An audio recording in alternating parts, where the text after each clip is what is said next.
Ahojte, dievčatá. Volám sa Monika a dnes vám poviem niečo o vaginálnej mykóze. Veľmi veľa zákazníčiek sa ma pýta, ako riešiť tento problém a či sa vôbec dá pomocou Tiande aj riešiť takáto veľmi nepríjemná záležitosť. Samozrejme, že sa dá. V prvom rade veľmi dôležitá vec je mať dole vhodné alebo dobré pH. Ak sa to pH stratí nejakým spôsobom, tak vtedy je tá cesta otvorená pre rôzne problémy ženského zdravia a konkrétne aj pre tie vaginálne mykózy. Môže sa to stať, buď zmeníte prací prášok, buď používate antibiotika a potom sa to stane, alebo je to zo stresu, alebo z rôznych iných dôvodov. Môžete to dostať aj od partnera, alebo treba si dať veľký pozor aj na spodné prádlo, treba nosiť bavlnené a hlavne biele spodné prádlo. A samozrejme, ako som už hovorila, prať v ekoproduktoch, aj tie máme v Tiande, takže to je prvá časť alebo prvý bod toho, na čo si treba dať trošku pozor.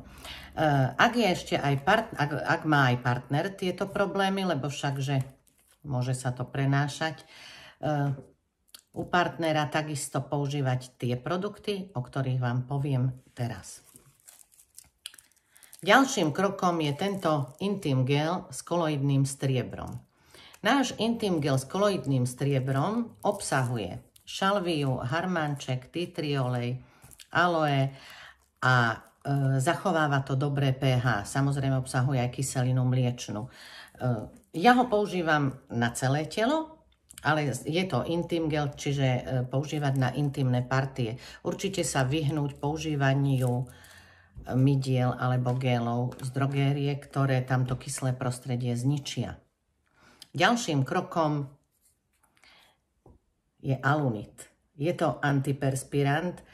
Odkedy som sa dostala do Tiande, odvtedy ho používam denne. Je to síce antiperspirant, ale je to veľmi multifunkčná záležitosť. On vyzerá takto. Toto je úplne čisto nový. Pri každodennom používaní ako antiperspirant vám vydrží rok, alebo určite aj viac. No a čo vlastne robiť s ním, alebo ako si s ním pomôcť? Čiže, ak je tá mykóza, kandidóza vonkajšia, namočíte ho pod vodou, pod prúdom vody a potriete vonkajšie pohlavné orgány. Koľkokrát denne to potrebujete, toľkokrát denne to treba potierať. Ak je vnútorná, tak urobíte roztok, silný roztok, necháte prevariť vodu, necháte ju vychladnúť a kameň ponoríte, no dajme tomu na 2-3 minútky. Tú tekutinu natiahnete do injekčnej striekačky a urobíte si výplach. Môžete naozaj 2-3 krát denne určite ho používať. Tento Alunit je antiseptický, antibakteriálny. V tradičnej čínskej medicíne je využívaný naozaj na 1000 rôznych problémov. Používa sa okrem antiperspirantu aj na herpes, jačmeň na oku, pri bolesti hrdla a na rôzne iné veci, ale ideme sa venovať ešte stále tej nešťastnej mykóze.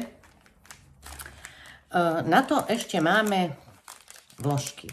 Vložky sú najlepšia vec, aká mňa v živote stretla, teda vložky Tiande. Toto sú dve terapeutické. Špeciálne táto sa volá jemná starostlivosť a táto sa používa pri takýchto gynekologických problémoch alebo aj pri prechladnutí. Je to 24-hodinový bylinný zábal. To znamená, že večer po sprche si dáte a na druhý deň môžete vyhodiť. Ale je to zase individuálne. Až by ste sa cítili nekomfortne, no tak samozrejme to môžete dať aj skôr preč. Používate dokiaľ vám tie problémy nezmiznú. Ona vyzerá takto. Je tenulinka, obsahuje aj gáfor. Ešte sa používa na problémy s močovým mechúrom a obličkami. Čiže ženy, ktoré sú háklivé na tieto veci, keď vyjdú z bazénov, tak určite by mali aspoň 2-3 dni aj preventívne.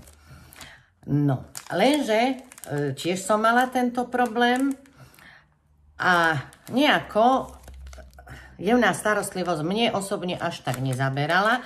Takže máme druhý zázrak, ten sa volá energia života. Energia života patrí tiež medzi terapeutické vložky alebo dámske bylinné obklady. Je to taký krajší názov. Ona má vlastne fyzicky pod tou vrchnou membránou bylinky. Čiže ja, keď som mala tento problém, vaginálna mykóza, tiež ma postretla určite takmer každú jednu ženu. Nejako mi jemná starostlivosť nezaberala až tak dobre, takže som vyskúšala energiu života. A po tejto energii života, po tejto terapeutickej vložke ma to prešlo. Prečo ja stále chválim tie vložky a najradšej by som napísala o nich ódy, lebo tieto vložky sú vyrobené z bavlny. Nie sú bielené chlórom. Ja to opakujem zákazníčkam, opakujem to dennodenne každému, kto ma počúva. Čo je veľmi dôležitá vec, že nie sú vyrábané z plastu z odpadu a nie sú bielené chlórom. Pretože vlastne tá naša ženská sliznica je ako špongia, ako huba, alebo je to vlastne brána do vnútorných orgánov. A cez tú sliznicu, cez tú špongiu sa nasávajú do tela aj látky škodlivé a vlastne bežné vložky sú robené takto. Okrem toho, že sú bielené chlórom, obsahujú ešte jednu veľmi zlú, závažnú vec, chemikáliu, ktorá sa volá rajón.